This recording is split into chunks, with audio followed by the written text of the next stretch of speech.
नमस्कार दोस्तों, आप लोग को स्वागत है हमारे चैनल पे। तो आज की इस वीडियो में बात करने वाले हैं आप लोग का Bihar board 10th examination 2025 board examination, उसका आप लोग का हिंदी सब्जेक्ट में आप लोग का गोधली भाग 2 का गद्य चैप्टर है, उसमें चैप्टर नंबर 5 नागरी लिपि का ऑब्जेक्टिव इस वीडियो में करवाने वाले हैं। साथ ही इससे रिलेटेड और भी वीडियो आने वाले हैं और इससे पहले के जो वीडियो है आप लोग जाकर देख सकते हैं, जो आप लोगों को एग्जामिनेशन में काम आ सकते हैं। चलिए, नागरी लिपि से रिलेटेड जितने भी इस चैप्टर से रिलेटेड ऑब्जेक्टिव हो सकते हैं इस वीडियो में बताने वाले हैं। तो सबसे पहला जो प्रश्न आप लोगों को देखने को मिल जाएगा, यहाँ पे दिया गया है नागरी लिपि शीर्षक पाठ साहित्य की कौन विद्या है। नागरी लिपि शीर्षक पाठ साहित्य की कौन विद्या है। तो यहाँ पर आप लोगों को दिया गया है सबसे पहला ऑप्शन साक्षात्कार, निबंध, भाषण या फिर कहानी। तो इसका सही उत्तर क्या हो जाएगा, 1 नंबर का इसका सही उत्तर हो जाएगा ऑप्शन नंबर बी यानी कि निबंध। इसका सही उत्तर हो जाएगा ऑप्शन नंबर बी निबंध। चलिए क्वेश्चन नंबर 2 पे। क्वेश्चन नंबर 2 में क्या दिया कि हिंदी भाषा की लिपि क्या है। हिंदी भाषा की लिपि क्या है। तो पहला ऑप्शन दिया गया ब्राह्मी लिपि, देवनागरी लिपि, चित्रलिपि या फिर गुरुमुखी लिपि। इसका सही उत्तर क्या हो जाएगा, इसका सही उत्तर हो जाएगा ऑप्शन नंबर बी यानी कि देवनागरी लिपि। चलिए क्वेश्चन नंबर 3 पे। क्वेश्चन नंबर 3 में क्या दिया गया, क्वेश्चन नंबर 3 में दिया गया दोहा। दोहा किसकी रचना है। दोहा जो है, दोहा कोश किसकी रचना है। तो यहाँ पर पहला ऑप्शन दिया गया सरहद पाद की, रसखान की, जीवनानंद दास की, गुरु नानक की। तो इसका सही उत्तर क्या हो जाएगा, तो 3 का सही उत्तर हो जाएगा ऑप्शन नंबर ए सरहद पाद की। ठीक है, तो इसका सही उत्तर हो जाएगा। चलिए क्वेश्चन नंबर 4 पे। 4 में दिया नागरी लिपि के लेखक कौन है। नागरी लिपि के जो लेखक है वो कौन है। नागरी लिपि के जो लेखक है वो कौन है। पहला ऑप्शन दिया गया महात्मा गांधी, दूसरा ऑप्शन दिया विनोद कुमार शुक्ल, गुणाकर मूल्य या फिर यतीश मिश्र। तो नागरी लिपि के लेखक कौन है, तो इसका सही उत्तर हो जाएगा 4 नंबर का ऑप्शन नंबर सी गुणाकर मूल्य। चलिए क्वेश्चन नंबर 5 पे। 5 में दिया निबंध के लेखक हैं। निबंध के लेखक कौन है, इनमें से कौन है निबंध के लेखक। पहला ऑप्शन दिया गया गुणाकर मूल्य, अज्ञेय, पंत या फिर प्रसाद। इसका सही उत्तर हो जाएगा ऑप्शन नंबर ए गुणाकर मूल्य। चलिए क्वेश्चन नंबर 5 पे। क्वेश्चन नंबर 6 पे। 6 में क्या दिया गया, 6 में दिया गया तमिल, मलयालम, तेलुगु, कन्नड़ भाषाएं हैं। तो ये जो भाषाएं आप लोग देख सकते हैं, तमिल, मलयालम, तेलुगु, कन्नड़ भाषाएं, ये भाषाएं भारत की किस उत्तर की ओर, पश्चिम की ओर या फिर पूर्वी भारत या फिर दक्षिण भारत किस तरफ बोली जाती है। तो यहाँ पर आप लोगों को पूछा गया, तो 6 का सही उत्तर हो जाएगा ऑप्शन नंबर डी यानी कि दक्षिण भारत की। चलिए क्वेश्चन नंबर 7वें। दक्षिण भारत की नागरी लिपि क्या कहलाती है। दक्षिण भारत की जो नागरी लिपि है वो क्या कहलाती है। तो यहाँ पर दक्षिण भारत की नागरी लिपि क्या कहलाती है पूछा गया है। देवनागरी, ब्राह्मण नागरी, नंदी नागरी या फिर विजय नागरी। तो 7 का सही उत्तर हो जाएगा ऑप्शन नंबर सी नंदी नागरी। चलिए क्वेश्चन नंबर 8 पे। 8 में क्या दिया गया है, 8 में दिया गया है कि 10वीं 11वीं सदी में किस रचना ने भारत यूरोप के बीच व्यापार संबंध के बारे में बताया है। तो यहाँ पर 10वीं और 11वीं सदी में किस रचना ने भारत और यूरोप के बारे में बताया है। मतलब एक रचना है पुस्तक, उसमें ये व्याख्या किया गया है भारत और यूरोप के बारे में। तो यहाँ पर 8 का सही उत्तर क्या हो जाएगा, पहला ऑप्शन दिया अकबरनामा पुस्तक में, शाहनामा में, पद्मावत में या फिर रामचरितमानस में। तो 8 का सही उत्तर हो जाएगा ऑप्शन नंबर बी शाहनामा में। चलिए क्वेश्चन नंबर 9 पे। 9 में दिया 12वीं सदी के केरल के शासकों के सिक्कों पर बीर केरलस से जैसे शब्द लिपि में अंकित है।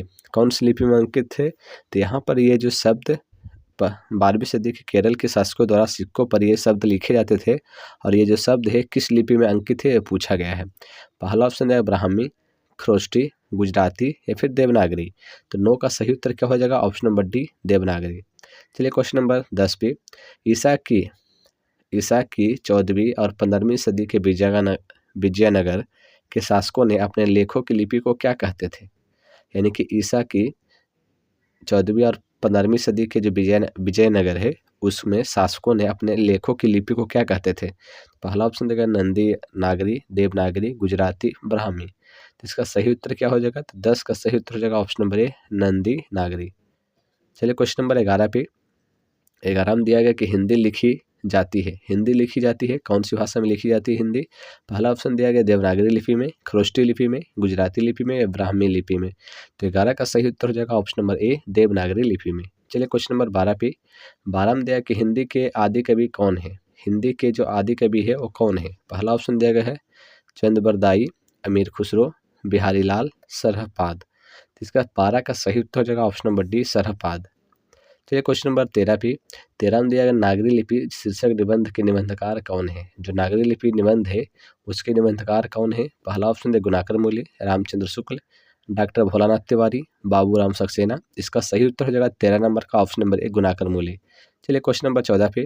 14 में क्या देगा, सरहपाद की कति क्या है। सरहपाद की कति क्या है। तो इसका पहला ऑप्शन दिया दोहा कोश, पृथ्वीराज दासो, मृच्छकटिकम या फिर मेघदूतम। 14 का सही उत्तर हो जाएगा ऑप्शन नंबर ए दोहा कोश।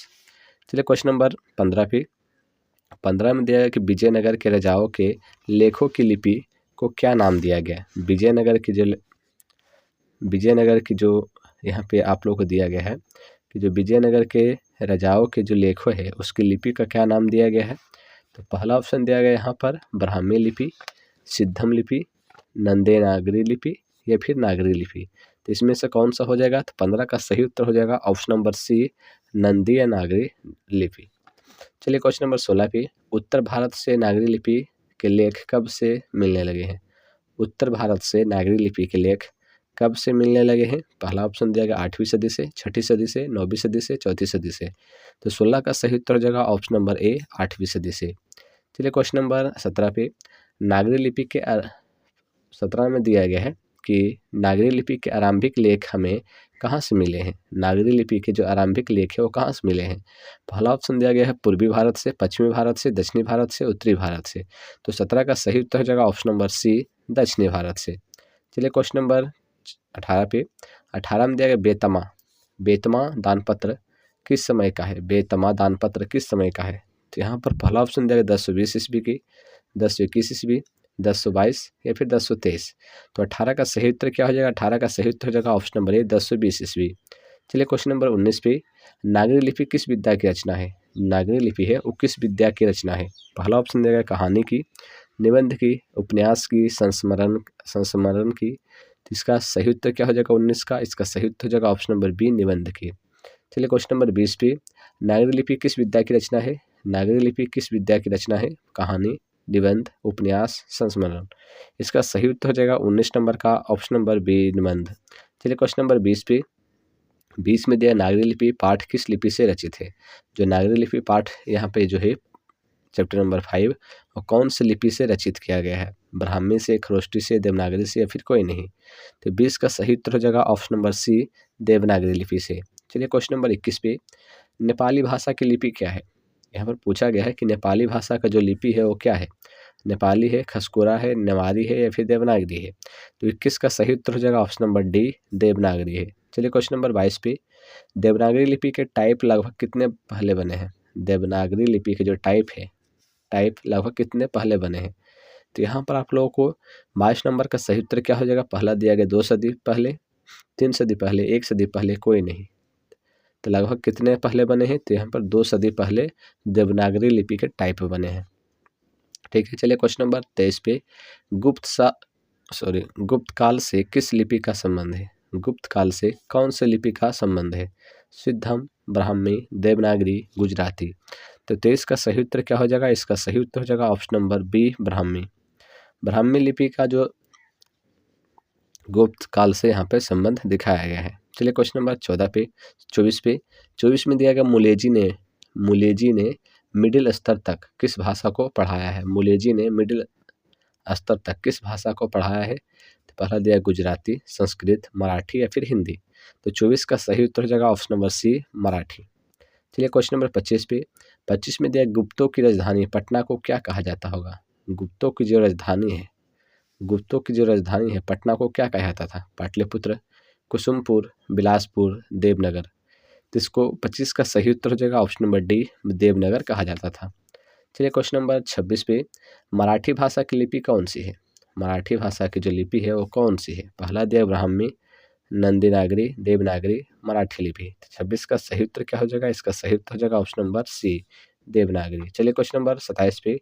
गुणाकर मूले का जन्म किस राज्य में हुआ था। गुणाकर मूले जो इस पाठ के लेखक हैं उनका जन्म किस राज्य में हुआ था। बिहार, उत्तर प्रदेश, महाराष्ट्र या फिर मध्य प्रदेश। तो 27 का सही उत्तर हो जाएगा ऑप्शन नंबर सी महाराष्ट्र में।